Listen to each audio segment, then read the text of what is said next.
കൺമുന്നിൽ കാണാൻ പറ്റത്തില്ല. അപ്പോൾ അഡ്മിറ്റ് ആക്കിയിട്ട് ഞാൻ ഡോക്ടറിനെ വിളിച്ച് ചോദിക്കും എങ്ങനെയുണ്ട് കുഞ്ഞിന്. ഡോക്ടർ പറഞ്ഞു ഒരു വ്യത്യാസവും ഇല്ല, വന്ന പോലെ തന്നെ. എന്നിട്ട് ഞാൻ അവനെ ഹോസ്പിറ്റലിൽ പോയി കാണുമായിരുന്നു. അതിനുശേഷമാണ് ഞാനിവിടെ അമ്മയടുത്ത് വന്ന് നിയോഗം എടുത്തതും ഒന്നാമത്തെ നിയോഗം ഉടമ്പടി എടുത്തതും ഒന്നാമത്തെ നിയോഗമായിട്ട് അവൻ്റെ കാര്യമാണ് വെച്ചത്. കുഞ്ഞ് എത്രയും പെട്ടെന്ന് എണ്ണീറ്റ് നടക്കണേ അമ്മ എന്നുള്ളത്. നവംബർ 22-ാം തീയതി ഞാനിവിടെ വന്നു, ഉടമ്പടി എടുത്തു. ഉടമ്പടി തൈലവും ഉപ്പും എല്ലാം കിട്ടി. അന്ന് തിരിച്ച് വീട്ടിലെത്തിയപ്പോഴത്തേക്കും രാത്രിയായി.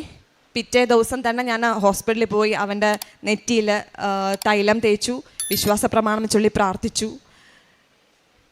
അന്ന് രാത്രി ഞാൻ ഡോക്ടറിന് മെസ്സേജ് അയക്കുന്നു, ഡോക്ടർ അവൻ എന്തെങ്കിലും ഇമ്പ്രൂവ്മെൻ്റ് ഉണ്ടോ? ഡോക്ടർ പറഞ്ഞു ഒരു മാറ്റവും ഇല്ല, പാരലൈസ് സ്റ്റേജ് തന്നെയാണെന്ന്.